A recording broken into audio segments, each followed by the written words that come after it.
Alpha Team, this is Roadrunner. Alpha Team, come in Alpha Team, this is Roadrunner. Roadrunner, go ahead, this is Alpha Team. I read you loud and clear.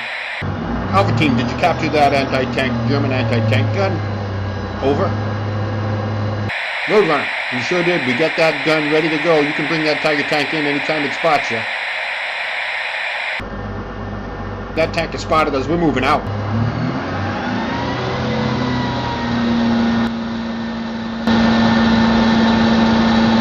Roadrunner, that tank is stopped. It may have got a peg on us. It's turning its turret. Sure is. It's got a peg on us. Hurrah!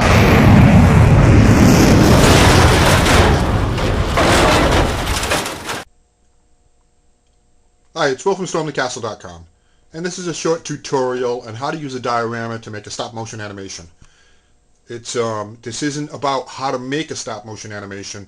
I have plenty of tutorials on how to do that on my website. This is more about how to use a diorama in your project for making a stop-motion animation. So I wanted to show you a couple of things. Yeah, you may be familiar with my World War II diorama. Here it is right here. So let me show you a couple of key points that I have here when it comes to me making this and what you can do. A diorama is an excellent way to make a stop-motion animation because it's a it's a little world all unto itself, and you can see I have here. So let me go over some of the points.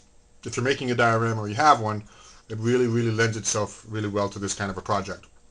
So let me show you a couple of things. First off, one of the most important things is you got to have good light. And I have a fluorescent light mounted right over this project here. So you have to have good light because you're going to lose a lot of light, and the pictures, when they're stitched together, are going to be a lot darker than you think they are. So make sure you get a lot of light, and if you have to, get a couple of lights, put a lamp in there, and really illuminate the scene really well. That's important. Otherwise it'll come out looking dark. Another thing is, try to set up your camera, and you can see I have my camera set up here. Try to set up your camera in a way so that only the scene shows. So you don't want any of the extraneous stuff. It ruins the illusion of the reality. And you can see that in my animation. So always try to do that. So you'll have to get your camera nice and close. So another thing here is the background. So you have this background here. You can see this here. And all that is a picture printed out on printer paper and put against the wall there in the back. So that adds to the reality of it. See, when you start to do something like this, it makes a big difference, see? Now we're transported into a little world there. So get yourself a nice background if you have to draw one up or print one up or something like that. Now a couple more things. You've seen the actual animation by now, and you see that I have a little missile that actually launches from the anti-tank gun and hits the tank. And what I did to do that is, and this is a good lesson in improvising, I actually mounted a very thin piece of thread. This is clear thread, it's almost invisible, and then I put some hooks on my thing so I could actually just move this forward just a little bit. Oops, it fell off the hook. But I could move it forward just a little bit, take another picture, move it forward again, take another picture, move it forward again, see, like that. Fell off the hook, so it's crooked now, but you get the idea. See, I can move that forward on the hooks. So I mounted a couple of little hooks onto that setup, and then I could slide it forward until it hit the tank. So that's kind of neat.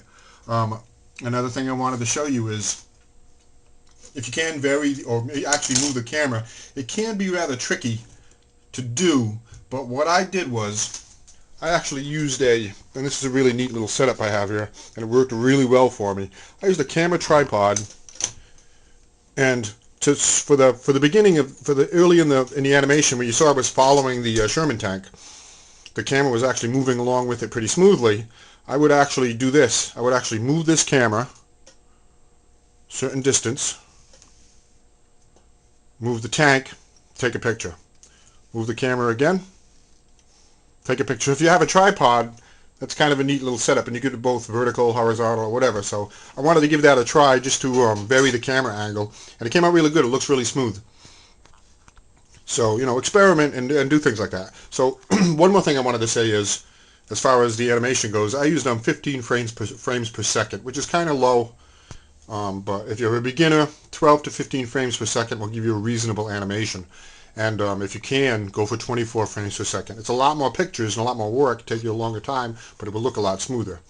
But what I wanted to say is, for moving when you have a diorama like this, you take a look and you say, well, how long do I want that tank to move across the X amount of space? So that would give me a good measurement on how far to move it. What I ended up doing is, for the Sherman tank, when it was rolling pretty fast, I moved it a half an inch, took a picture.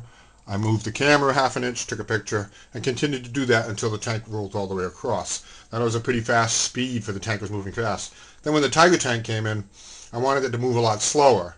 So I actually moved it only a quarter inch, took a picture.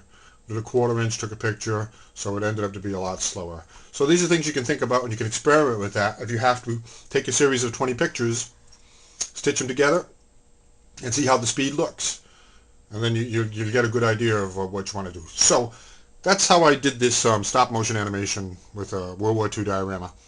A lot of stop motion animation stuff on my website, including tutorials on how to do it and how to stitch the pictures together, how to do it for free without buying any software, and stuff like that, all kinds of different things. Using clay, using paper, using all kinds of different products to make it. So thanks for watching, and lots more stuff on my website at www.stormthecastle.com.